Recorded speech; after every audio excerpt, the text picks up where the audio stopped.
చాలా మందికి ఉండే సందేహం ఏంటంటే అన్ని దేవతామూర్తులకు అభయహస్తం వరదహస్తం ఉంటుంది. కానీ వెంకటేశ్వరునికి మాత్రం ఇలా కాక కటిహస్తం వరదహస్తం ఉంటుంది. ఇలా ఎందుకుంటుందో తెలుసా? స్వామి భక్తులకిచ్చే సంకేతం ఏంటంటే ఈ కటిహస్తం, దీనినే కాత్య విలంబిత హస్తముద్ర అంటారు. ఇది సరిగ్గా ఎడమ తుంటి దగ్గర అంటే మోకాలిని పట్టుకున్నట్లు ఉంటుంది. నన్ను నమ్ముకున్న వాళ్లకు సంసారం అనే భవసాగరంలో నీరు మోకాలు దాటి పైకి రానివ్వను, వాళ్ళని మునిగిపోనివ్వను అని చెప్పడానికి. వరదహస్తం చూసారా?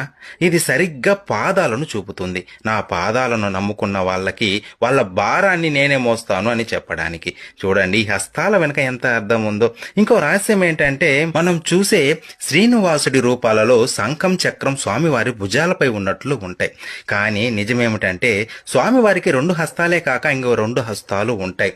అవి వెనక నుంచి శంకు చక్రాలను మోస్తూ ఉంటాయి. అవసరమైనప్పుడు ఆయుధాలను ధరించి భక్తులు